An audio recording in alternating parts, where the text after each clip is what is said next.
Council, it is 5 p.m. Let's come to order for a study session. Everyone to a different setting for our study session in our council meeting here at Shawnee Center. We've been northeast and now we're coming south, and we're kind of trying to come to the neighborhoods with our council meeting. So thank you all for being here. We have one microphone, and to speak up. If you can't hear, raise your voice and we'll pass the microphone. I don't know, maybe you can't even hear me. So let's work it together to be sure everybody can hear comments. We'll begin our study session with the subject of employee health and dental insurance renewal. We have Lori Meyer that's going to begin, and I see you have Dave Johnson from CBIZ in tow. Yes, we do. So we welcome Dave back again. Yes. So go ahead. Thank you, Mayor and Council. Yes, I'm here to introduce David Johnson. He is with CBIZ, Benefits and Insurance Services Incorporated. He's been our consulting broker for well over 10 years. This evening to present our proposed renewals for our employee full-time dental renewals. So, welcome, David. Thank you. Good evening. Thank you for having me on the docket this evening. Back, Dave. Thank you. Thank you very much. We are talking tonight about your dental and health insurance. I think on the agenda is also listed voluntary vision insurance. That's the easy one. That's gonna renew at the same rates. That's gonna continue just as it is. That's a benefit that employees pay for themselves, so, it's run very well this year, and that's gonna renew as is, no issues. The dental plan, Delta Dental of Missouri. Delta Dental is the largest dental carrier in the state. They have a very large network of providers that are available for members. As it is a self-funded plan, you pay an administrative fee and then essentially pay all the claims. They administer the plan, they contract with dentists, et cetera. The claims have gone up just a little bit over the last year. They've asked for an increase there as well, a slight increase. So between the increase in administrative fee and the projected claims expenses, the expenses would go up about 8% for next year. So that's what we would suggest that you increase the rates by. And in the packet, there is a letter from us with some claims information in it, what that's done for the last year.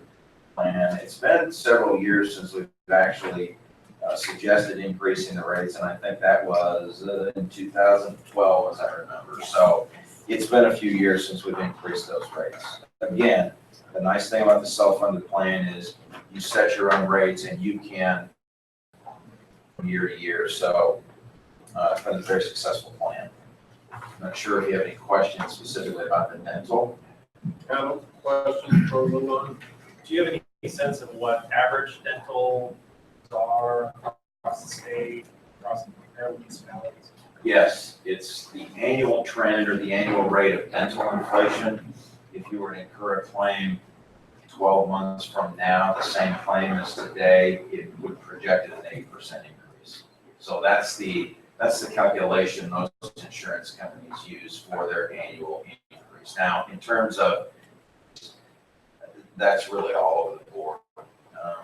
It's usually in the area of 5 to 7% every year, since you haven't had an increase for a few years, a little bit this year because of that, but it's still annual trend. The insurance company always uses about 8%.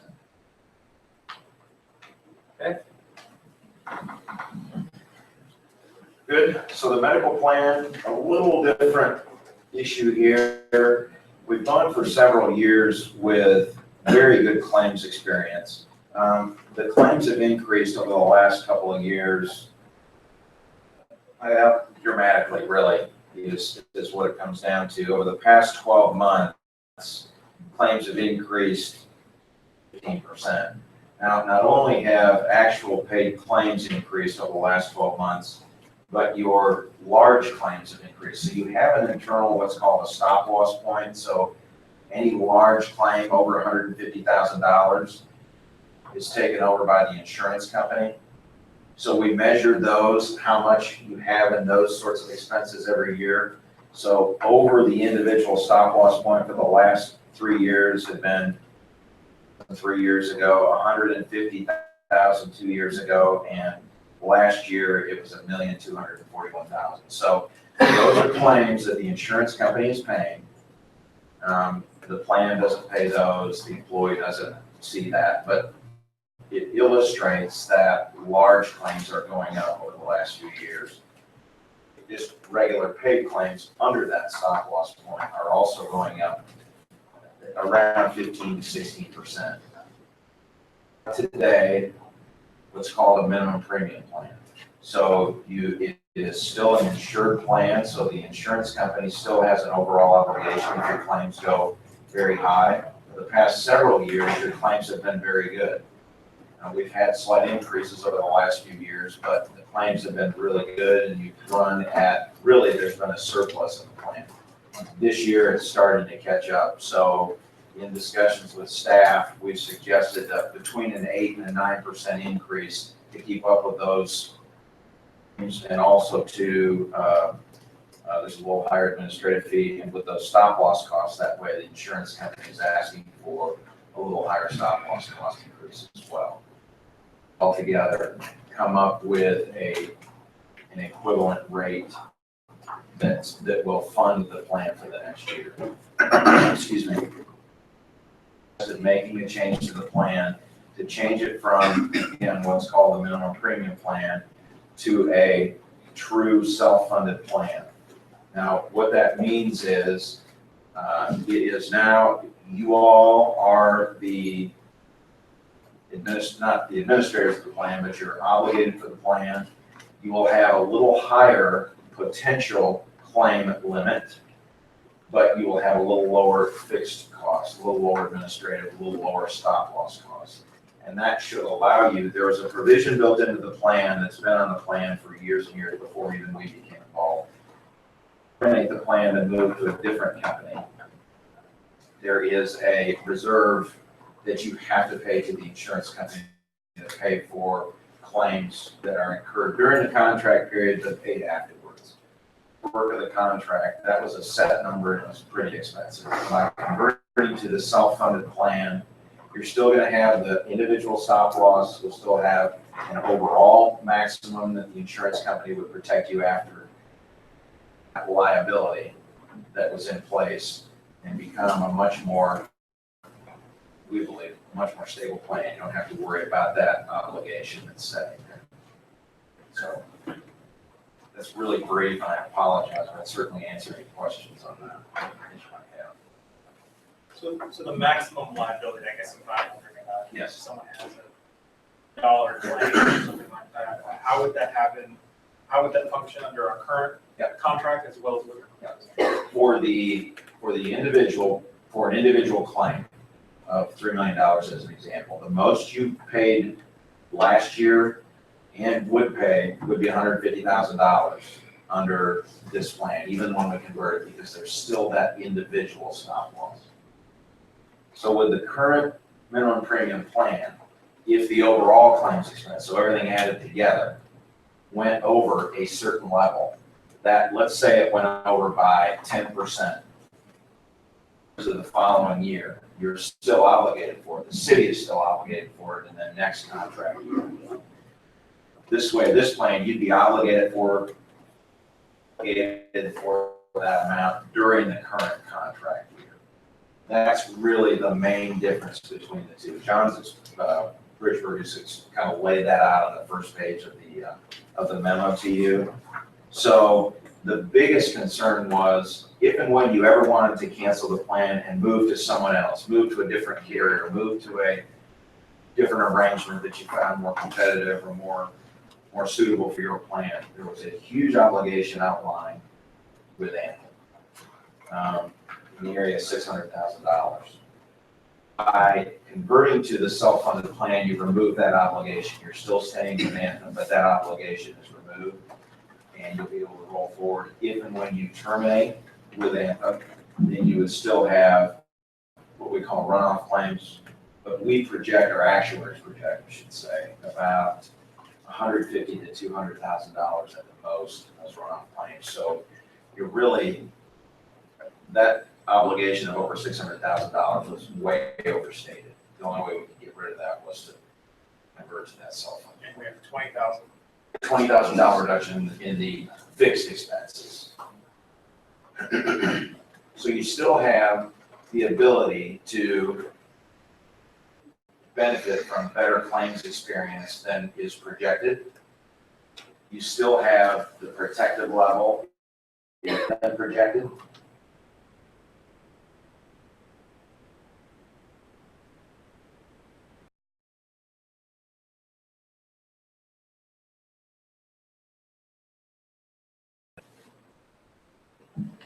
Other questions? Dave?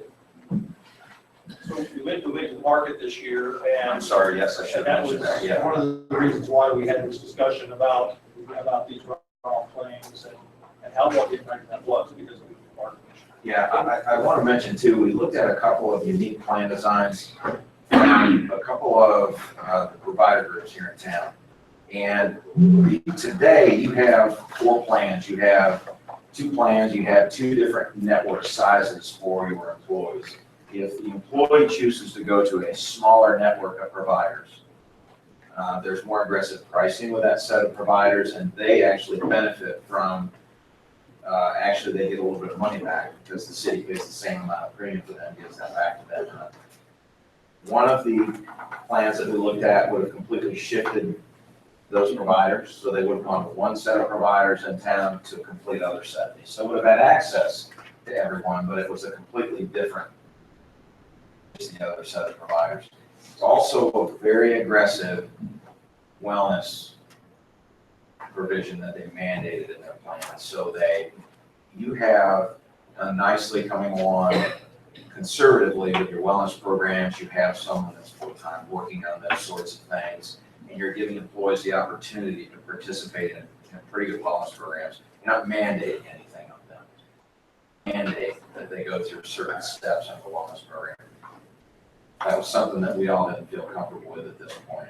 We talked about the market is going toward more aggressive wellness programming, but we are going at our own speed. We feel more comfortable that way, aggressive stances. So we did review the market. Anthem was still the most competitive, both in terms of plan design and pricing, their administrative capabilities and so forth. So I should have mentioned that first, I apologize.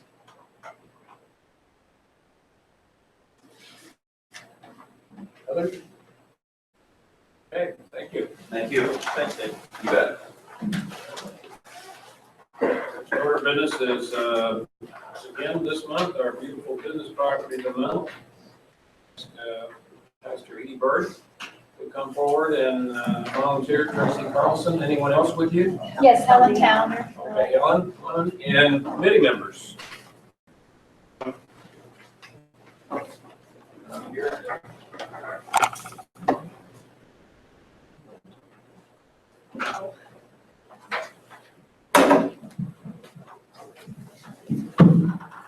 This way? Yeah. If they can see you, we want to see your back.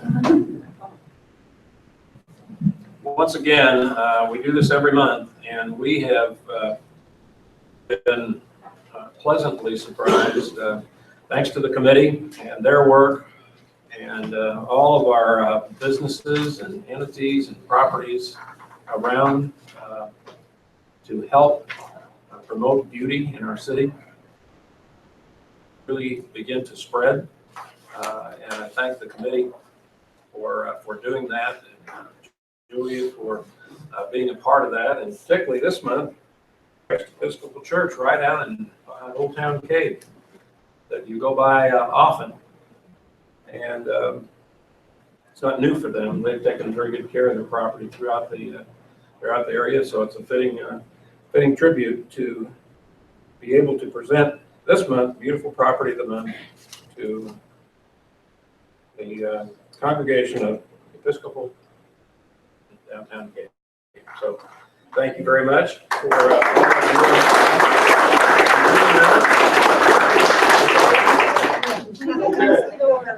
So any comments from any of you about any of your work? I enjoy doing it. Okay.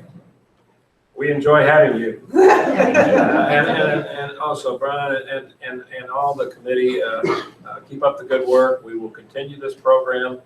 It's building. I think it's rubbing off onto other businesses. And we are very proud of our community and its beauty, and it will continue to spread. So, Mayor, can I get one more picture? okay. Come My this way a little name bit. Here you go.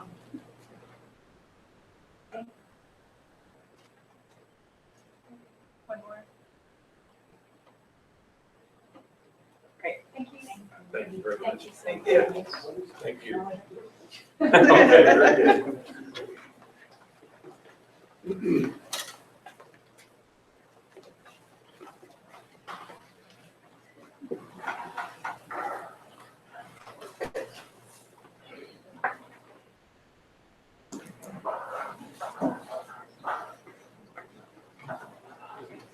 Keeping with the community theme, community garden presentation. Robert Harris, Jamie Kaler. We're bringing fruits and vegetables right to the meeting. All right.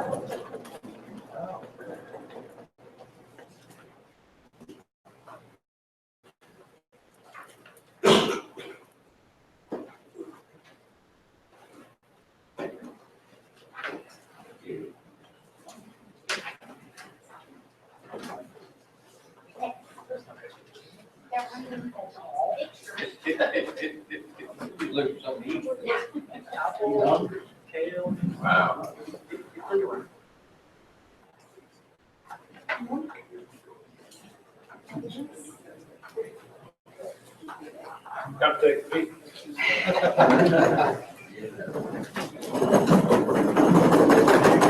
All right.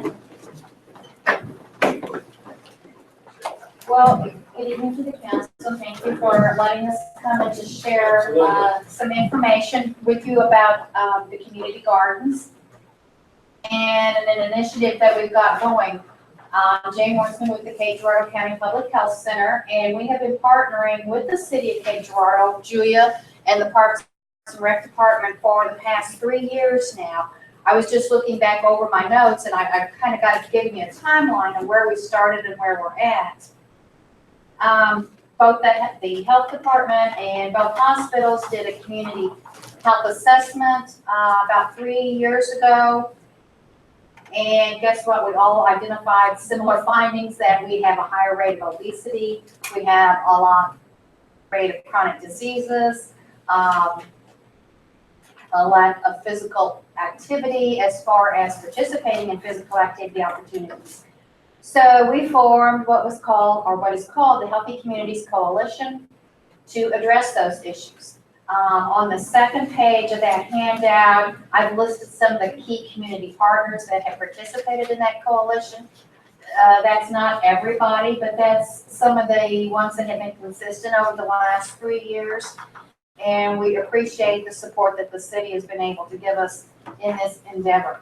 About a year and a half after we formed that coalition, we had the opportunity grant. It's called the HEAL grant. That stands for Healthy Environments and Active Lifestyles. Through that grant, we were able to hire what we're calling a garden coordinator. We've been able to put some funds into developing a garden, and I know daylight savings time kind of got the best of us. So you didn't get to see the garden probably when you drove up, but, and Jamie, I know spent some time in getting that all to look good for you tonight. But we have a garden coordinator, Emily Cyphers. She coordinates the planting along with Mr. Robert Harris, who has been inspirational in the city for a number of years with his community gardens.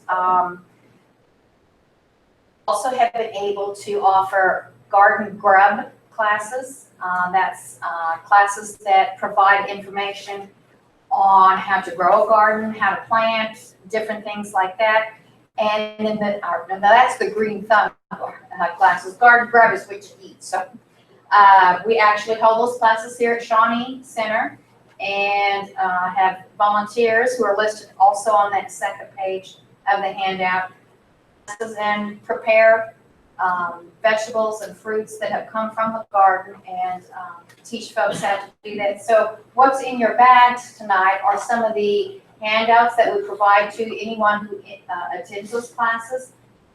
There's no charge. As I said, the grant covers the cost of those, and it's open to anybody in the public that wants to attend. Some other highlights is we've worked with the Marketeers group, the youth group through the Cape Riverfront Market. We actually this year were able to have the kids help with our Washington Park garden, which is a new one this year for us. We were able to, with the city's help again, install raised beds there. They're instrumental in planting. And then when it came harvest time, they came back and harvested the vegetables that were planted there. They then received tokens that they could take to the Cape Riverfront Market and use to purchase fruits and vegetable items there at the market.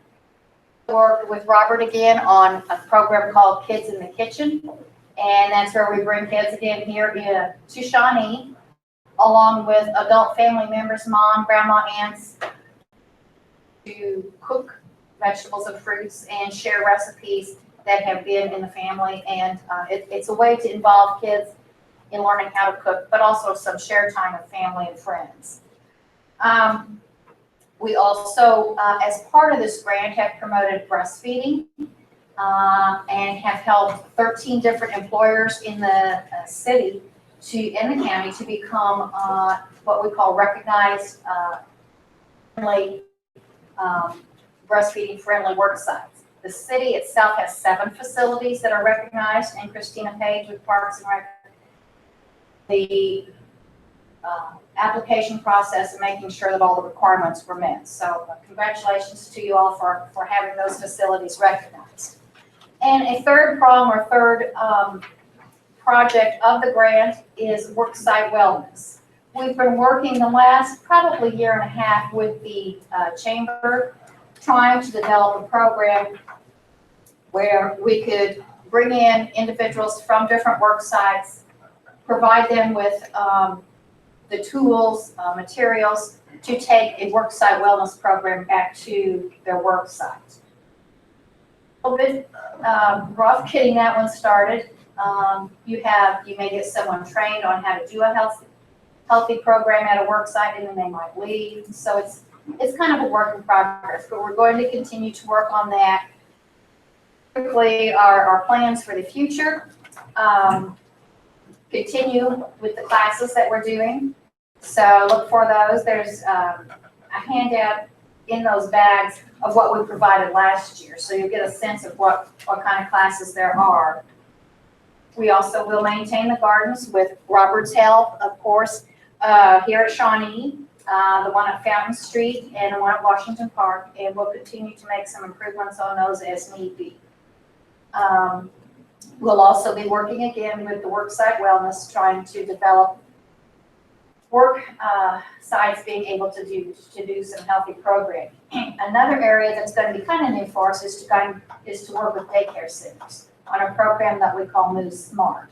And it's kind of similar in thought anyway to the Worksite Wellness thing as well. We'll go in and teach the daycare employees on a Move Smart program that they can then implement and teach to the children. Jamie, Robert, do you have anything to add to our experience so far with the gardens? Hi, Robert. Thank you very much. I would like to say that as a team, we try to impact our community, and I'm very proud of the partnership that we have with the coalition, the health department, the city, Parks and Rec, and we have great plans for the future. I think we make some great strides, and with working together what we have, we go even further. And I want to thank you all for your time. Robert, while you're there, thank you for your years of dedication to community gardening. You were all by yourself for a while. Yes, sir. And your dedication is being meaningful, and it's really helped. So personal thank you.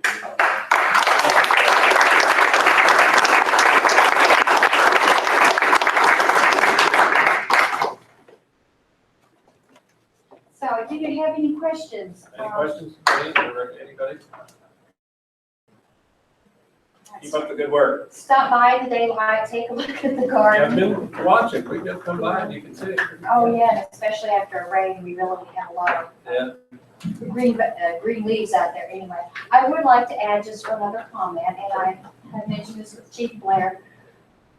Some of my public health meetings throughout the state and a couple out of state became acquainted with my counterpart in Iowa.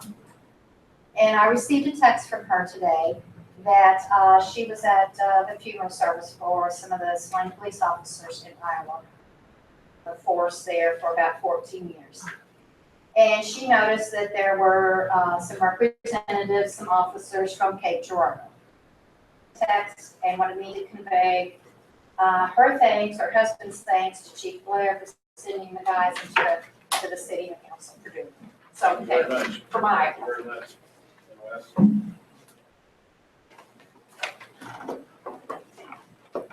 Okay, chronic nuisance ordinance discussion. Just a discussion. Alex McElroy. We've been looking forward to this, been working on it for a while. Where are we? Well, this actually comes at the request of the city manager. He asked our inspectors and our nuisance abatement officers to look at different tools that we could use to help our neighborhood become more safe. This was one tool that we've identified that we'd like to see implemented.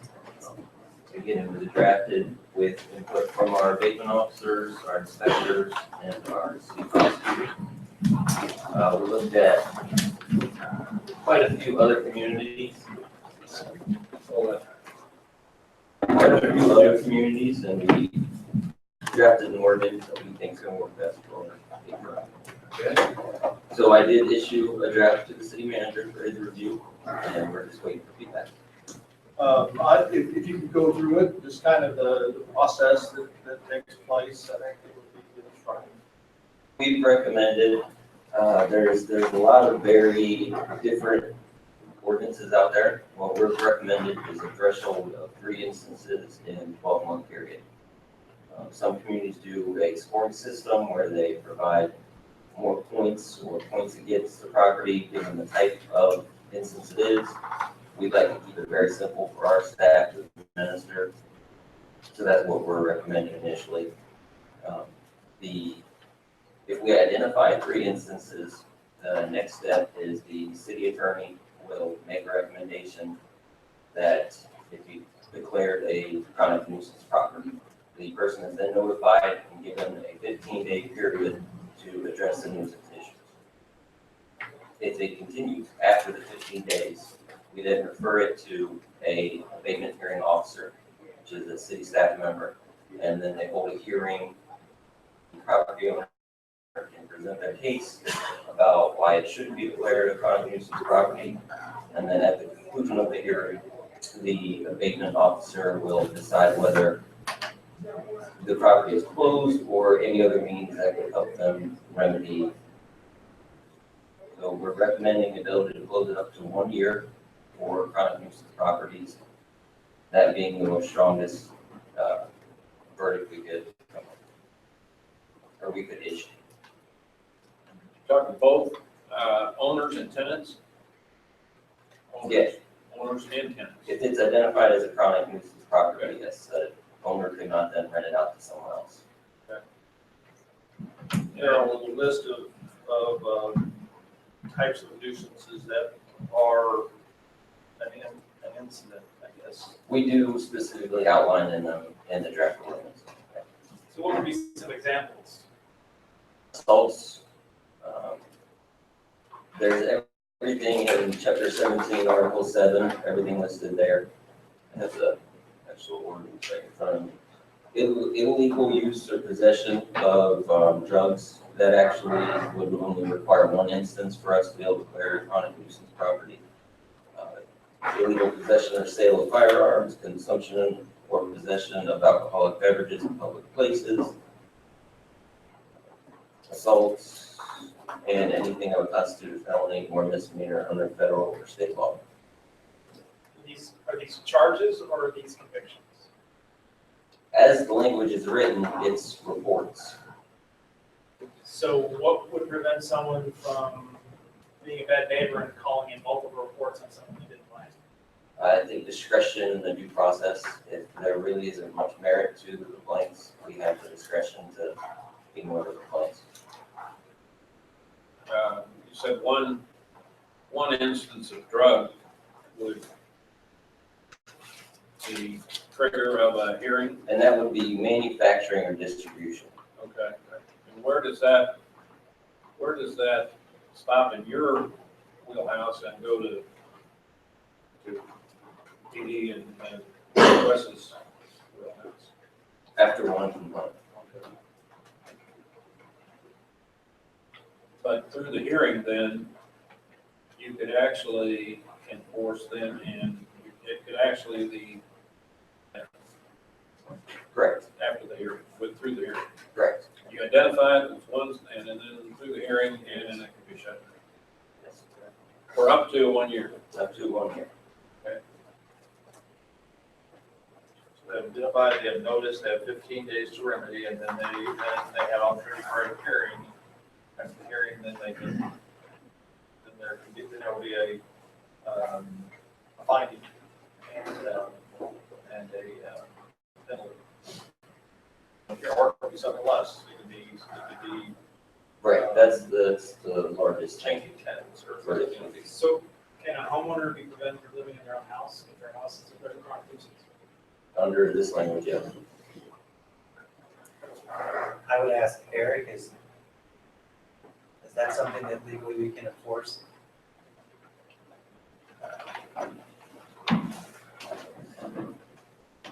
probably hear me okay.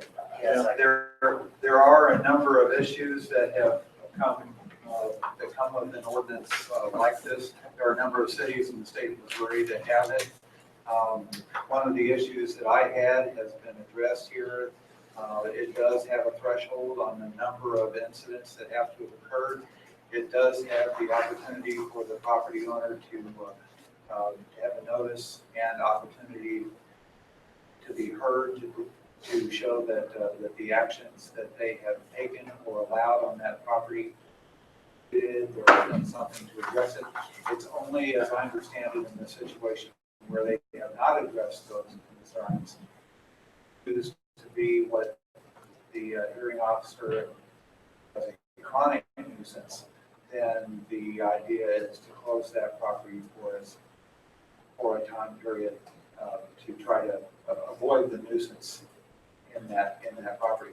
Because of the presence of notice and opportunity to be heard, yes, I think it is satisfying due process, and other cities do use it in that way. My other question would be, is this an opportunity, Chief Blair, for get out in front? A partnership, so to speak? Yeah, I think it is. I think it's a great opportunity to help us identify some areas that are problematic, that we sometimes throw our hands up and think, no, there's just, we keep following the charges, but there's nothing else that we can do to get that problem out of that area. And I think this puts some teeth to that and actually help us quite a bit. Example, if someone has a nephew living with them, nephew is the source of the problem. The baby could be, he's no longer living. And then it's no longer, you're not going to get someone out of their home because they have a relative who's causing trouble or is had 27 calls on them. Whatever they need to do to abate the nuisance. Do these chronic nuisance issues include trash all over the noise? It does, yes, sir. Is there an appeal process past the abatement officer's decision? Not included in this ordinance. By state law, there is, though, yes. Well, that's my question. So by state law, where does it feel? It would be under the Administrative Appeal Act, and it would end up going to circuit. Sure. So the disturbance is found and identified, and there's 15 days to address it. If it's not addressed in 15 days,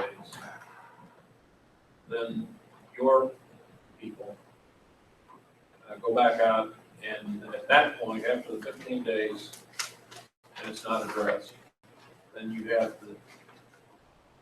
The attorney recommends you have a hearing. you have the Abatement officer, yeah. okay, very good. That's what we've been asking for. So then the hearing would be after 15 days. Yes, And the person could then come at that point and make their case. Sure. yes. Really what we've been asking for, and I think, and it will help, it'll be a great help to Wes and his team. Other questions? No, just a statement. I think this can allow us to monitor landlords that are not up to snuff. And we've seen it in all different areas of the city. So I'm anxious to see it get through. I think at this point, staff, I think bring it forward. It's been a test of legal, and what we've heard, this is what we've been asking for, council. I would recommend we bring a reading discussion. Yeah, I would definitely like to, with as much advance notice as possible. I mean, getting it a Friday and asking to vote on a Monday, I think in this case, I might have a little more time if we could, but I definitely would like to bring it forward. Yeah, I think we're close to having a draft incorporated things need to be in, with that done. Yeah. This was initial discussion to really look for input back from council and have some discussions back and forth with staff. Okay. Okay, thank you very much. Anyone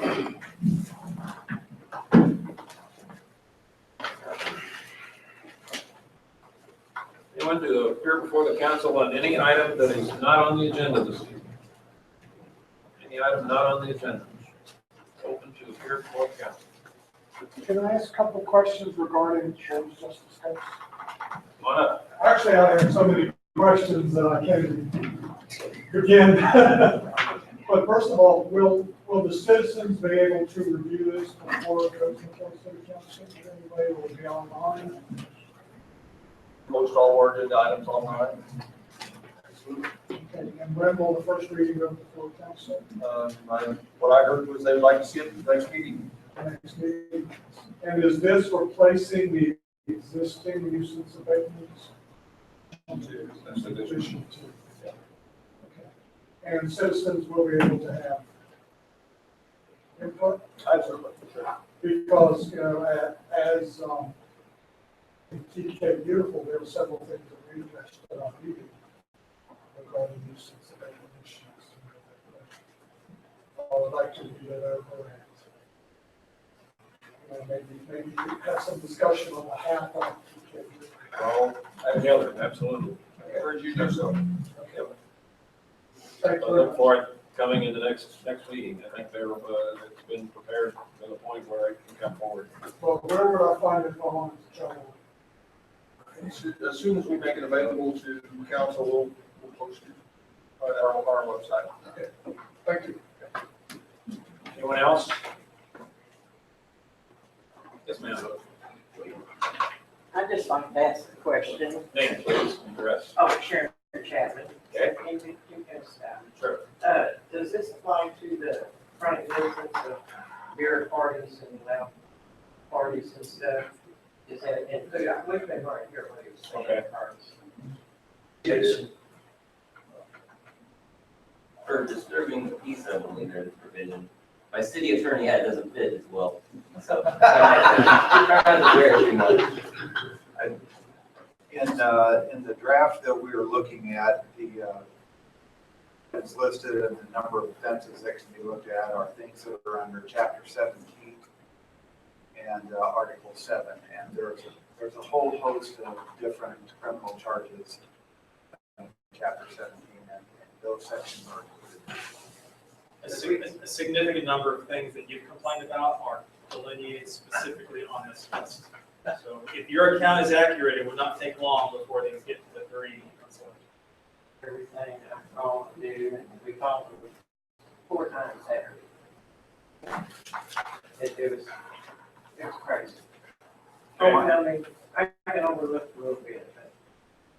I might point out, it also says consumption or possession of alcoholic beverages in public places in violation of Section 5-14 of the code.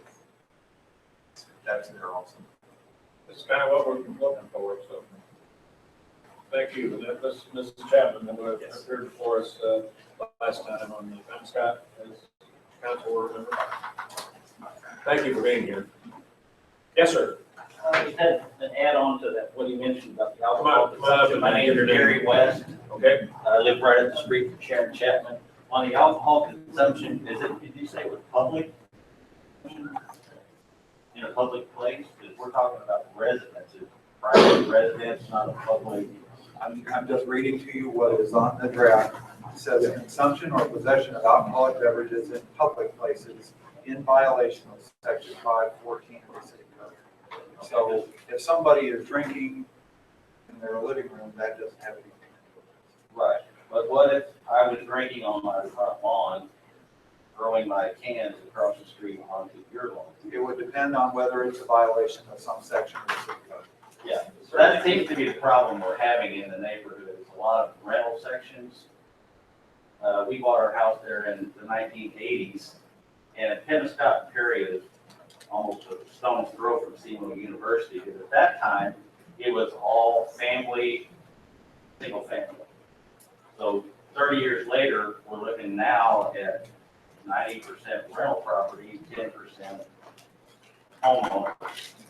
And most of the people that own the houses are really nice people.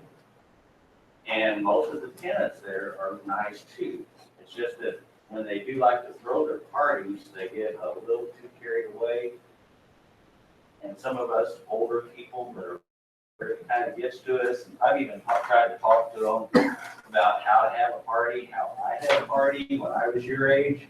It usually wasn't at my parents' house or across the street, you know, we went somewhere that was appropriate to have your party for that night.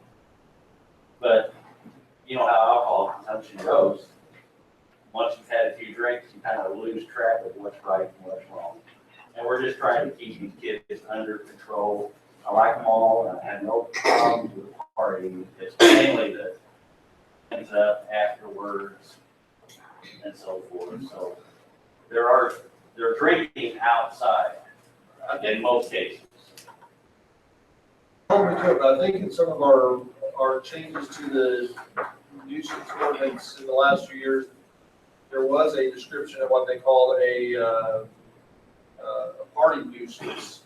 And there were things outlined about that cover some of the things you're talking about. We'll look at that. If it was included, I know when we looked at it. If it wasn't included, then we can look at that and have it be a part of this. But the party nuisance sort of thing, it described behaviors, some of what you're talking about, as a description of a nuisance party. We can just get a little sensible, but it's hard to talk sensible to people that are drinking alcohol sometimes. Understand. Thank you. Okay, more to come. Anyone else? Okay, Scott, if you take us through the agenda. All right, our application, and then we do have a presentation tonight by the staff, by the Stop the Needless Acts of Violence Please. I think saw some of them coming in earlier tonight, they'll be here, and we want to hear what they have to say, but we also want to thank them for the things they're doing in this area to make things better.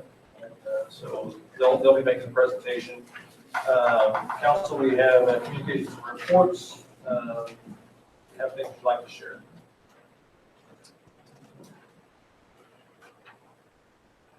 Several. For myself, first be sure to vote tomorrow. Tomorrow's election day. Spaghetti Day. Where's Julie? Spaghetti Day, big day at the arena on Thursday. It starts at 11? 11 to 7. 11 to 7, Thursday. Get your tickets. It's a big day. How many did you serve last year? Oh, just over 3,000. 3,000. It's a big deal. So it's a great deal. Yes. Great deal, and it's put We on can take by, out and we can deliver as well. and can deliver, and they get takeouts. Benefits our Parks Foundation, and a lot of volunteer work go together with that. I want to bring to the attention of council and our citizens, little free library.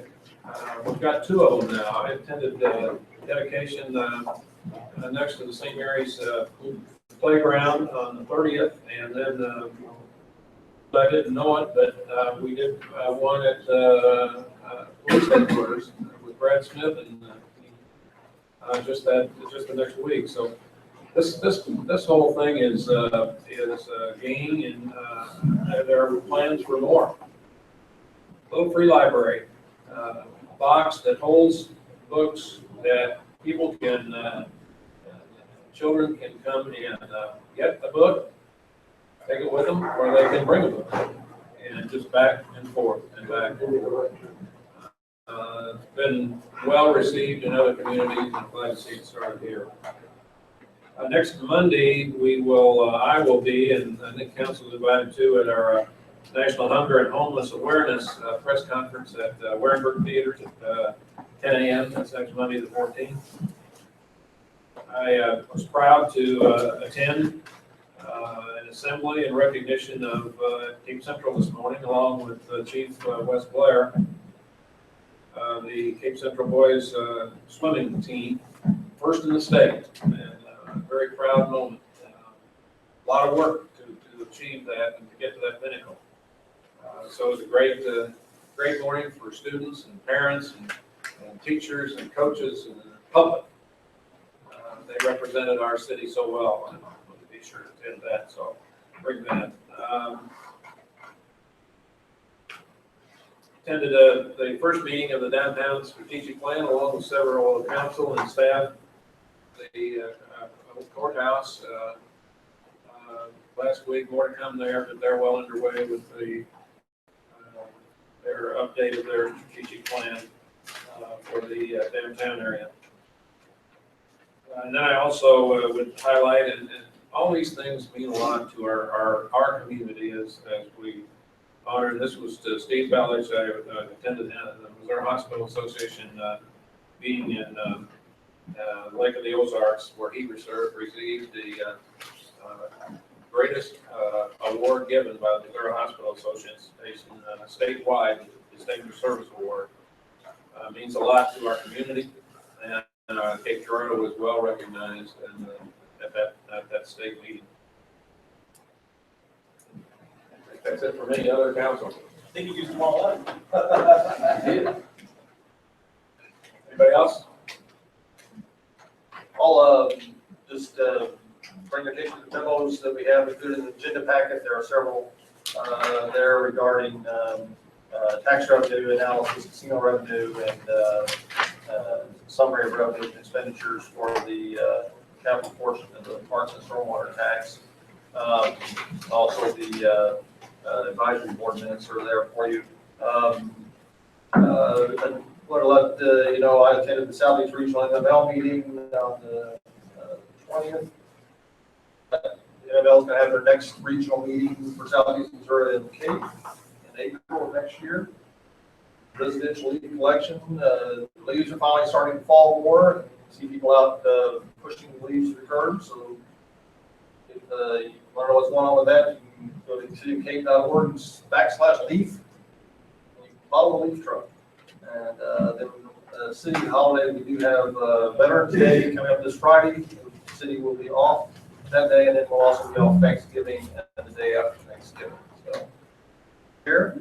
I would have to reemphasize the executive council, the casino revenue fund, and the capital portion of the park stormwater. There's a lot of figures in there. It'll take more than just a few minutes to analyze that, but it's information that we really need to be aware of. So I'd recommend that for your evening's entertainment. Questions about those, don't hesitate to contact John, and you can send him an email. He'll apply that way, or you can call and talk with him as well. He is very good at those explanations and can help you through them if you like. We have one public hearing tonight. It's a public hearing to request a rezoning of the properties that were the old Rosebud Inn properties along Spring Street there at 74. And so we're considering that, and we have the first reading of the ordinance to change out from C1 to CBD. On the agenda. Our consent agenda contains the second, third reading of Riverview Gardens #2. It contains a escrow agreement with Brandon Williams from First State Bank for Williamsburg, the next phase of that. It contains the health and dental for 5 and 6, I believe, are the health and dental items that we've already discussed. David Johnson. Number 7 is the resolution of the agreement between the Cape Girardeau Chamber of Commerce and the city to run the Convention and Visitors Bureau. Number 8 will be the first amendment of the Conference Center funding agreement. This is an assignment as they've started to do some of their financing. That's allowed within the agreement, so lets them make that assignment with a first amendment. Number 9 is the release of the escrow agreement for Red Hawks Commons, acceptance of improvements for Walnut Street and West End Boulevard, which is just right over our shoulder. And then 11, 12, and 13 are acceptance of other public improvements at Red Hawk Commons, Baldwin Village, and Williamsburg Phase 3. On there any of those items you'd like to remove from the consent agenda or items that you need to abstain from? Scott, I'll need to abstain from 4, 9, 11, 13, and 15 due to financial obligation of my employment. Why don't you do the, why don't you state that on the, probably on the consent agenda, before we approve the consent agenda, and then also separately on 15, when we do the new ordinance. That'd be good. Thank you. Yeah, new ordinances, we have placement of a stop sign at Hazel Street, first reading of that ordinance, we have 14. We got record plat at Williamsburg, phase 3. 16 is a amendment to purchase the ARF truck. This is the truck that aircraft truck we've been trying to buy for some time. Full time getting it certified as made in America. Got through that, and so now that we can proceed with that purchase. The aircraft control tower operating assistance grant, these come from MoDOT each year. This yearly grant, and then 18 is the rezoning from the hearing that I talked about earlier. We have 3 appointments tonight.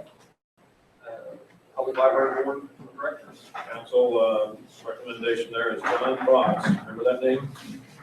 John Box. I have no objection to the suggestion, but I will indicate that his application form is blank. All looks complete to me, so there's, not saying, there's a date on it, so I presume it was submitted, but it's blank. In the golf course advisory board are 3 appointments of Mark Urban and Pete Sanders. And the Southeast Metropolitan Planning Greater Simpo Board, those are by position. By position, I am on that, and also others on that. The alternate for myself is Mayor Pro Tem Victor Gunn. The alternate for city manager is our Development Services Director, Alex McNamara. That'll be a new appointment every 2 years.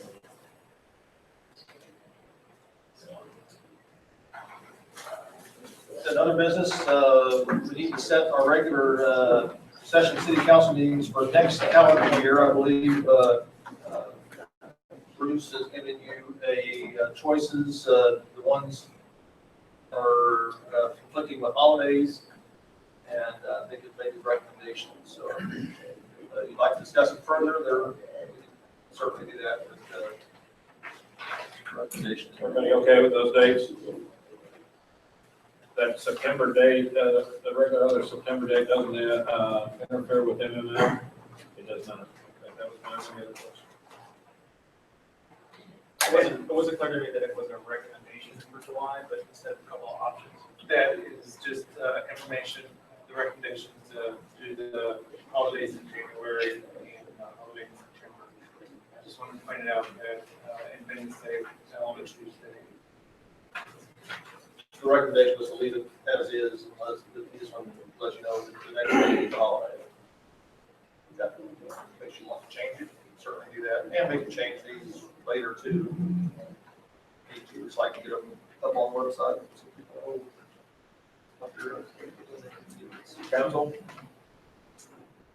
That 3rd of July. That interfere with anybody who don't know yet? Might interfere with me, but It really might be better since that.